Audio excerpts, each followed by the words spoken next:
Bienvenidos todos, les habla Antonio Bello Lozano Márquez, agradeciendo de antemano la invitación que me ha cursado la Escuela Nacional de la Magistratura y el magistrado emérito Guillermo Blanco Vázquez para impartir algunas conferencias en relación a la materia del derecho procesal.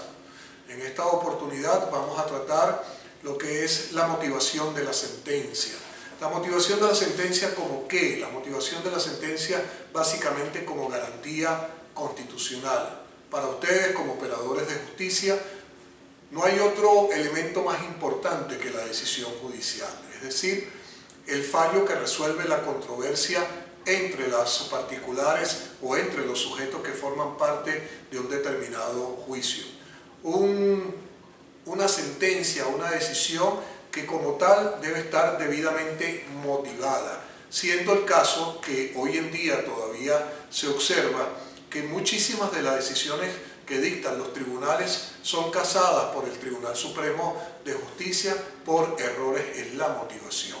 Una cuestión que no debería existir, no deberían darse vicios en la motivación, sin embargo son frecuentes esas situaciones como tal.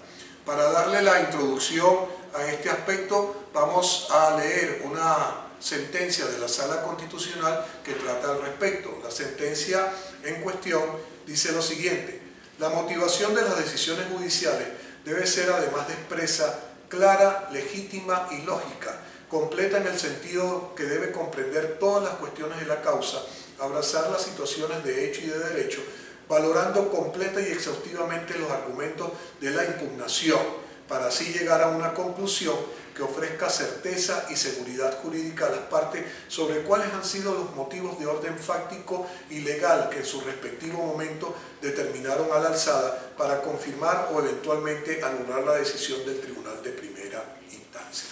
Como ven, una definición bastante amplia, donde si la vamos a resumir, básicamente lo que tenemos que señalar es que la motivación no es otra cosa sino la explicación de las razones del fallo. ¿Una explicación para qué? Una explicación para convencer. ¿Para convencer a quién? A las partes. ¿Para convencerlas de qué? De que los argumentos tanto de hecho como de derecho son efectivos, son reales y que por lo tanto podían aplicar. Mucho se ha discutido en relación a qué constituye la motivación de la sentencia, o si la sentencia como tal, o si la motivación de la sentencia, mejor dicho, como tal, constituye una garantía procesal y más aún una garantía constitucional.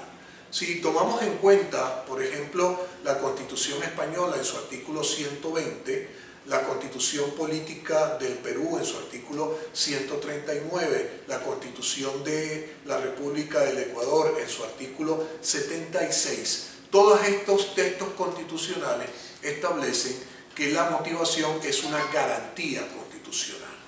Si vamos al contexto de la Constitución de la República Bolivariana de Venezuela, observamos que no existe una norma expresa que señale la motivación como garantía constitucional.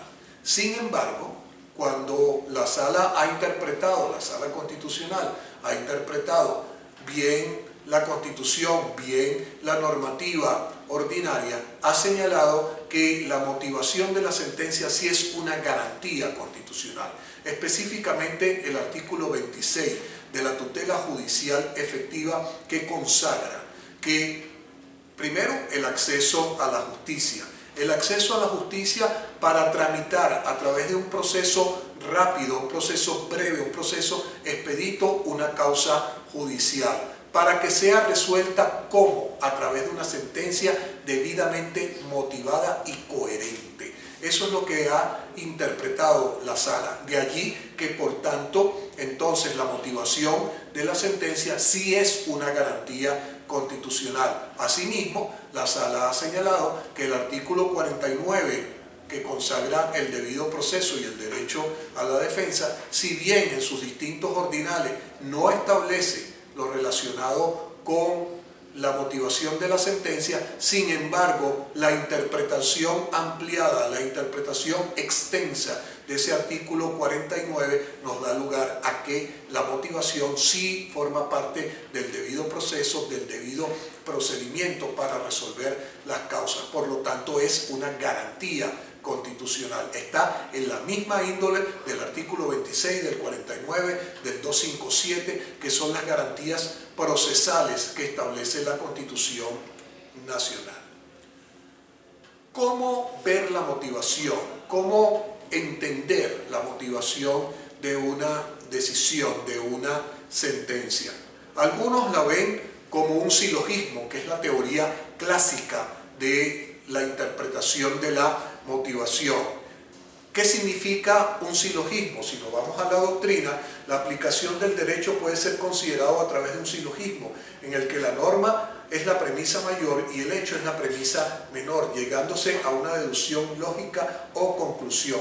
Premisas que se integran o enlazan en forma lógica para la interpretación y aplicación de los valores y principios. ¿Qué significa esto? Sencillamente una fórmula, un silogismo en el sentido de que hay una premisa mayor, que es la norma, una premisa menor, que es el hecho que se está debatiendo, y la conclusión que como tal se va a tomar. Es decir, hacer esa simbiosis, hacer ese enlace, esa articulación entre lo que es la norma, lo que es el hecho y lo que es el razonamiento judicial. Eso es un silogismo, esa es sencillamente la fórmula que tiene la motivación. Otros, en distinto sentido, por ejemplo, la doctrina, en este caso representada por Michele Tarufo y por Robert Alexi, señalan que la motivación de la sentencia no es otra cosa sino un discurso. ¿Un discurso de qué? Un discurso que hace el juez presentando argumentos, presentando elementos sencillamente para convencer. ¿Para convencer a quién? A las partes y a la colectividad de que esa sentencia estuvo ajustada a derecho, de que esa sentencia tiene un contexto razonable, tiene un contexto racional que puede ser aplicada. Tarufo dice que toda sentencia y por tanto su motivación es un discurso, lo que significa designar a un conjunto de proposiciones vinculadas entre sí y que se insertan en un mismo contexto. Por su parte, Robert Alexi, el gran filósofo alemán, dice que el argumento judicial que se utiliza en la sentencia forma parte del discurso jurídico mediante el cual se realizan valoraciones y que tiene por objeto alcanzar un criterio correcto y en el cual deben estar presentes la condición humana del juez, su noción de justicia, su preparación académica y su compromiso social. Como pueden ver, Robert Alexi, que como lo dije hace un momento, es un filósofo del derecho, integra elementos de filosofía justamente para dar a entender qué es la motivación de la sentencia, utilizando entre otras cosas elementos como la preparación académica del juez y el compromiso social. Es decir, toda sentencia conlleva eso, no es solamente para resolver un caso entre particulares, sino sencillamente para dar a entender que la aplicación de la norma cumple, si lo aplicamos a la Constitución Nacional, con el postulado del artículo 2, es decir, alcanzar la justicia, el estado de justicia. Y el estado de justicia, como lo señala ese mismo artículo 2, tiene también que ver con el compromiso social. Los jueces no deben sentenciar solo para el caso concreto, sino que deben tener en cuenta también las consideraciones, los efectos que esa decisión puede causar en la colectividad. Yo me gusta poner un ejemplo reciente que se dio, por ejemplo, con una decisión judicial dictada por la Corte Suprema de Justicia en los Estados Unidos, donde eliminó el precedente del aborto. Consideró la Corte Suprema de Justicia que debía eliminarse ese precedente del aborto en el sentido que se permitía a las ciudadanas que habitan en ese país practicarse aborto en determinadas circunstancias. Fue eliminado ese precedente sin tomar en cuenta las consecuencias que eso podía generar. ¿Cuáles consecuencias podía generar? Sencillamente manifestaciones sociales, hubo protestas, hubo conflictos sociales. Entonces los jueces no tomaron en cuenta la incidencia de una decisión en un caso particular o en un supuesto particular que eso podía causar en la colectividad. Como dice Robert Alexis, entonces es un contexto amplio, un contexto no limitado a resolver un caso específico entre particulares, sino que debe necesariamente tomar en cuenta muchos elementos. Entre esos elementos, ¿cuáles? La eficacia, la incidencia social que pueda tener un fallo judicial. Dentro de estos elementos de la motivación de la sentencia, vale la pena resaltar una decisión que a mí me parece vital para el conocimiento de los jueces y que incluso es una sentencia de carácter vinculante, así lo calificó la sala, porque es de interpretación constitucional. Esta sentencia es la 1806 del 10 de noviembre del 2008. En esa sentencia establece lo que son las funciones del juez y establece cuáles son las capacidades, los conocimientos que debe tener el juez para sentenciar, para resolver, para dirimir controversia. Entre otros, conocer elementos como la filosofía del derecho, la dogmática jurídica, etc. Pero específicamente en relación con la decisión y con la motivación, señala la sentencia de la Sala Constitucional que los jueces deben ser racionales y razonables. Cuando habla de racionalidad, sencillamente lo que está diciendo es que los jueces deben actuar apegados a la ley. ¿Apegados a la ley en qué sentido? Aplicar la misma de la forma adecuada, tomando en cuenta, entre otras cosas, que los precedentes jurisprudenciales dictados por el Tribunal Supremo de Justicia. Pero también debe ser razonable, es decir, no solamente racional, sino también razonable. Ver todo en un contexto más amplio, en todo ese contexto, como lo decía hace un momento, donde tengan que ver cuestiones, por ejemplo, relacionadas con la paz social, la convivencia social, los efectos hacia la colectividad. La sentencia en cuestión dice que el juez debe ser racional, es decir, actuar conforme a principios y reglas, pero al mismo tiempo debe ser razonable, es decir, ubicarse en un plano contextual más amplio, en el que tengan cabida consideraciones de orden valorativo, tales como la justicia, paz social y sana convivencia. Respalda las decisiones en las que los jueces, antes de la falta de regulación expresa, recurren al propio ordenamiento o a otros ordenamientos en busca de la solución correcta para la resolución del conflicto. En ese aspecto hay algo interesante que mencionar, y eso tiene que ver con el arbitrio judicial. Los jueces, como lo señala la decisión de la sala, deben ser diligentes, deben tener la capacidad de ir hasta el fondo del asunto para poder resolver una controversia adecuadamente, dentro del contexto, por supuesto, de lo que estamos hablando, de esa motivación de la sentencia. Y muchas veces, como dice la jurisprudencia, la norma no existe, o la norma tiene vacíos, o la norma tiene lagunas como tal. Entonces, ¿qué hay que hacer? ¿No resolver el asunto? No, utilizar ese arbitrio judicial, donde los jueces pueden ir y crear, como dice la jurisprudencia, crear la norma, crear el derecho. ¿Por qué? Porque el fin no es otro, sino el de aplicar la justicia, el de hacer justicia. No se puede decir que un caso no se resuelve porque no hay norma. Hay una controversia, fue debatida, las partes presentaron sus argumentos y eso requiere una resolución. Si la norma no existe, si la norma es incompleta, si la norma no tiene o posee alguna laguna, entonces el juez debe crear el derecho y para eso utiliza el arbitrio judicial.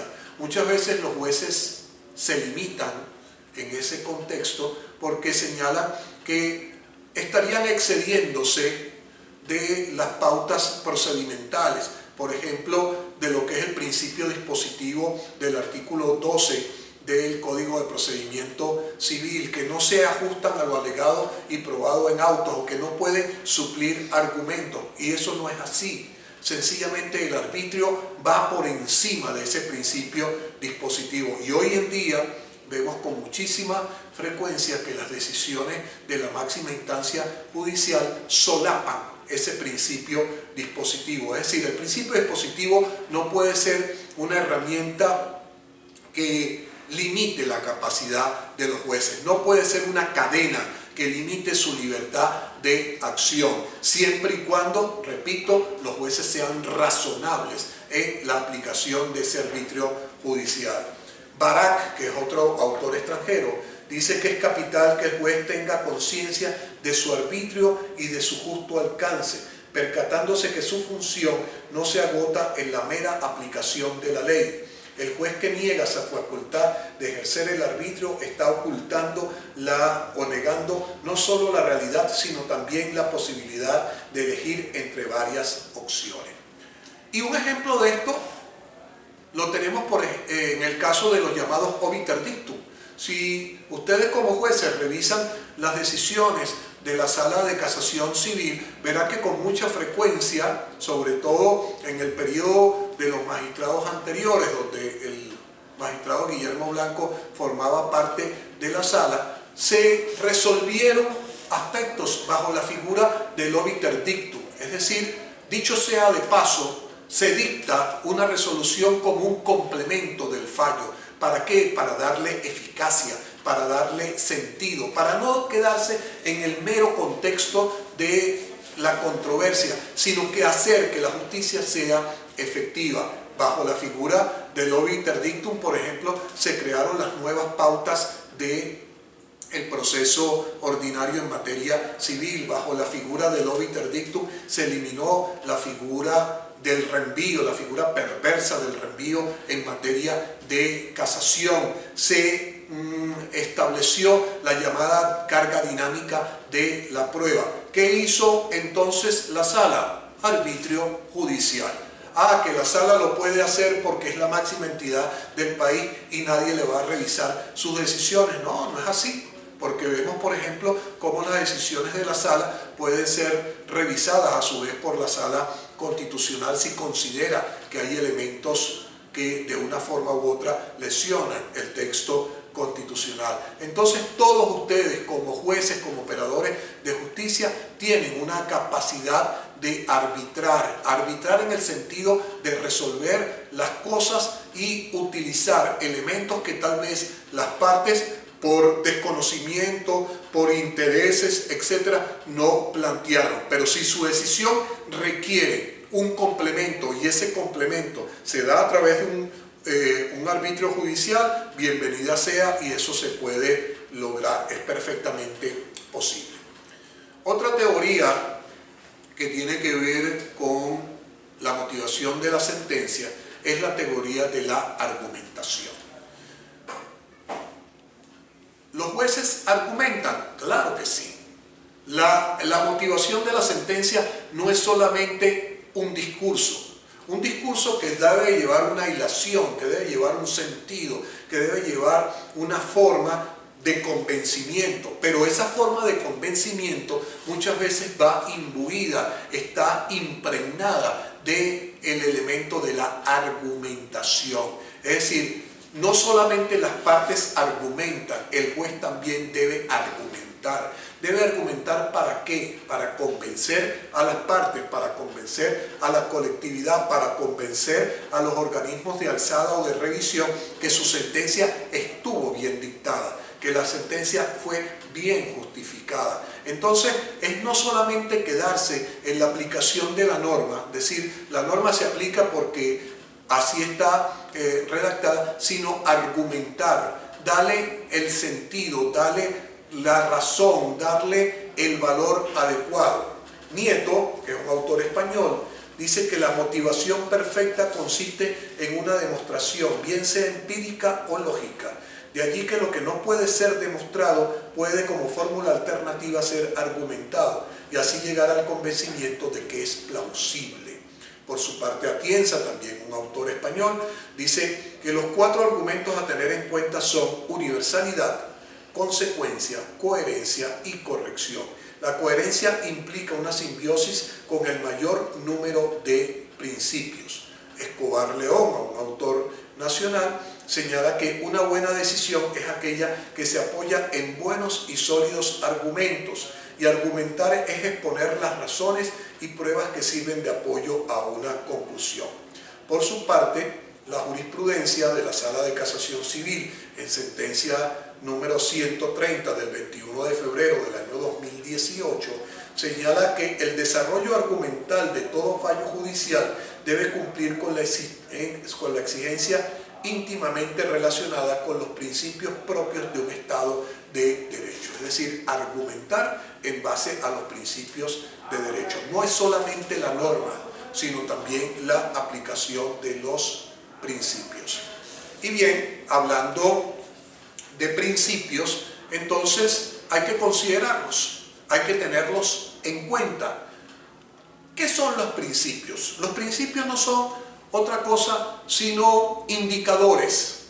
A mí me gusta explicarlo bajo el ejemplo de un GPS. Es algo que nos marca la ruta, es algo que nos marca el camino, es algo que nos marca hacia dónde debemos ir. Y todo estudio de derecho procesal comienza con el análisis de los principios. Dicho de otra manera, de una manera más simple, para poder correr hay que aprender a caminar. Y ese caminar se aprende, en el caso de la aplicación del derecho, con el entendimiento, con la comprensión y por supuesto con la aplicación de los principios. Si no estamos claros en cuáles son los diferentes principios que operan en materia procesal, mal puede la decisión ser ajustada a derecho. Incluso lo podemos ver con las decisiones de la Sala de Casación Civil. Muchísimas veces, ¿cómo casa la Sala un fallo? Sencillamente porque hay violación de los principios. La Sala dice, la alzada violó el principio dispositivo, violó el principio de igualdad de las partes, violó el principio de la comunidad de la prueba, violó el principio de la autoeficiencia del fallo, etc. Y basta con que ese principio no haya sido acatado, no haya sido cumplido, para que la Sala considere procedente la revocatoria de la sentencia. Entonces, ¿qué? La motivación de la sentencia no comprende única y exclusivamente la aplicación de la ley, la exposición de las pruebas y la aplicación de la ley. Comprende también la aplicación ajustada, la aplicación correcta de los distintos principios procesales. Si ustedes como jueces no comprenden o están aplicando mal un principio de naturaleza procesal, sencillamente su sentencia estará errada, su sentencia no será correcta. ¿Qué señala la doctrina, en este caso Dworkin? Dice, el juez ante un caso difícil debe balancear los principios y decantarse por el que tenga más peso, y haciendo uso de la técnica del reconstruccionismo se irá a la búsqueda de criterios objetivos. ¿De qué principio estamos hablando? Por ejemplo, no voy a exponer todo, pero algunos como tal, relacionados con la sentencia. Autosuficiencia del fallo, ese es un principio básico. El fallo debe bastarse a sí mismo. El fallo no puede referirse a otras cuestiones. De acuerdo a lo que dijo tal cosa, de acuerdo a lo que dice tal jurisprudencia, yo decido. No, el fallo puede hacer mención a la jurisprudencia, pero el fallo debe ser autosuficiente. ¿Por qué? Porque no basta solo con reseñar la jurisprudencia de la sala, sino dar la explicación para que quede constancia de que el juez entendió que fue lo que quiso establecer esa decisión de jurisprudencia que está aplicando. El juez tiene que exponer sus propias razones. El juez no puede sencillamente hacer un corte y pega de la jurisprudencia para así justificar su decisión. Si aplica la jurisprudencia, sencillamente debe analizar por qué la está aplicando y por qué procede en ese caso. Solo así el fallo estará debidamente motivado. Solo así el fallo será autosuficiente. Realidad sobre las formas, y esto es básicamente otro principio que tiene que ver con las llamadas máximas de experiencia. Las máximas de experiencia, como ustedes bien saben, aparece en el artículo 12 del Código de Procedimiento Civil. Y todavía a estas alturas, muchos abogados, muchos operadores de justicia no comprenden lo que son las máximas de experiencia. Y muchas veces incluso se confunde lo que son las máximas de experiencia con la sana crítica. Las máximas de experiencia forman parte de la sana crítica, de ese proceso lógico, de ese proceso racional que deben utilizar los jueces para valorar las pruebas y en los cuales, como un elemento más, se incluyen las máximas de experiencia. El conocimiento privado del juez, ese asunto que le corresponde, cuyo conocimiento tiene por su capacidad, por su noción ciudadana, por su nación como ser humano, por sus vivencias propias de que eso puede haber ocurrido o de que eso ocurre de una determinada manera. Es decir, el juez no actúa solo apegado a la ley, sino también actúa con base a máximas de experiencia. Y eso nos da a entender ese principio de la realidad sobre las formas. Todos los códigos procesales modernos traen ese principio, el principio de realidad sobre la forma. Se impone el hecho real, se impone, como lo ha señalado la jurisprudencia de la Sala Constitucional, el principio de la justicia material. Esa justicia material es la justicia real, la justicia basada en las circunstancias acontecidas y no en simples disquisiciones, elucubraciones que pueda tener el juez en un determinado momento o lo que la ley sencillamente señala. Es decir, hay que hacer ese análisis crítico y ese análisis crítico comprende también la utilización de las máximas de experiencia. En materia probatoria, que es fundamental todo lo que es el aspecto de la motivación, hay principios que cumplir, principios que acoger y observar. Allí tenemos el principio de exhaustividad, el principio de congruencia, el principio de integralidad, comunidad de la prueba e imparcialidad. Esos principios son básicos para poder valorar una prueba. Una prueba se valora exhaustivamente, es decir, hay que examinar todo el material probatorio que conste allí, aún de aquellas pruebas que pueden parecer superfluas, que puedan parecer ineficaces. Hay que valorarla justamente para desecharla y al desecharla establecer la razón por la cual lo hace.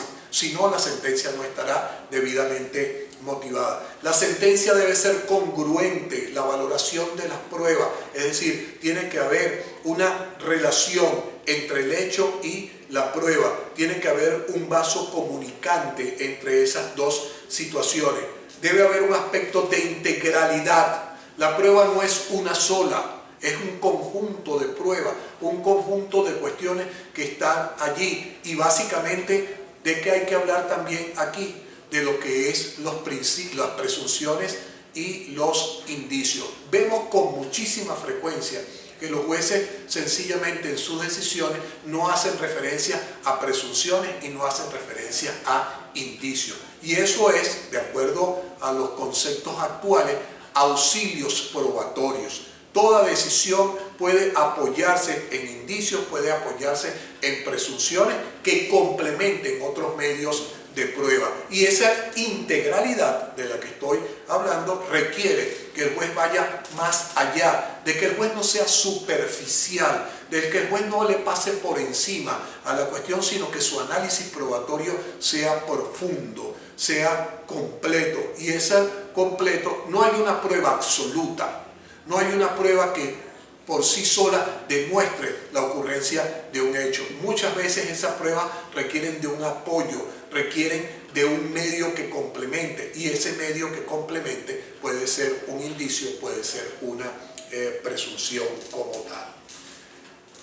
El principio de comunidad de la prueba: todas las pruebas forman parte del proceso independientemente de quién las haya traído, y por lo tanto hay que valorarlas. Uno ve con muchísima frecuencia en las decisiones que los tribunales señalan pruebas de la parte actora, pruebas de la parte demandada, y no hacen referencia al principio de comunidad de la prueba. Las pruebas no son de la parte actora, las pruebas no son de la parte demandada, las pruebas son del proceso, y las pruebas son del proceso para uso del juez.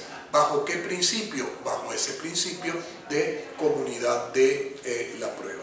Por su parte, la Sala de Casación Civil ha establecido que una serie de principios a observar, una serie de principios incluso que tienen que ver con la materia constitucional.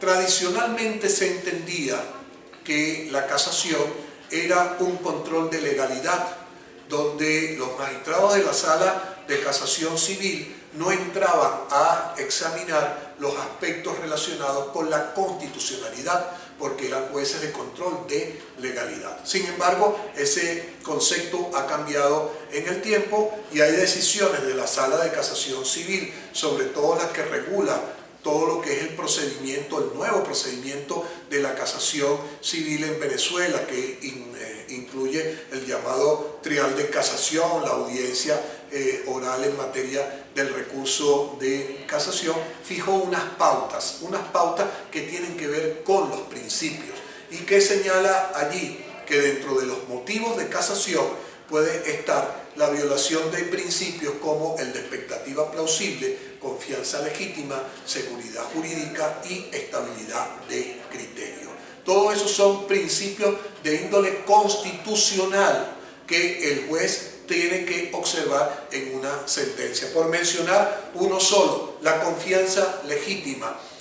Esa decisión del juez debe generar confianza en los justiciables, debe generar un halo de certeza de que las cosas se hicieron bien, de que las cosas se hicieron ajustadas, de que se hicieron por un juez competente, por un juez que tiene conocimiento de eso. Debe generar confianza. Esa confianza que implica que incluso la jurisprudencia que está aplicando es una jurisprudencia válida, que no ha sido revocada, que no ha sido cambiada en el tiempo. ¿Por qué? Porque si el fallo no genera confianza, entonces sencillamente el fallo no está bien motivado. En relación a los vicios de casación, a los vicios de motivación, son varios los que uno puede observar, y son esas situaciones aquellas que ustedes como operadores de justicia deben conocer, deben tener en cuenta. ¿Justamente para qué? Para procurar no incurrir en esas deficiencias, no incurrir en esos defectos. Sencillamente, en razón del tiempo, vamos a hacer un señalamiento sin entrar a explicar todo esto, pero son cuestiones que vale la pena recordar. ¿Cuáles son los vicios de inmotivación? Petición de principio, es decir, cuando el juez sencillamente lo que hace es repetir lo que las partes le dijeron o lo que dijo la primera instancia sin dar sus razones propias como tal.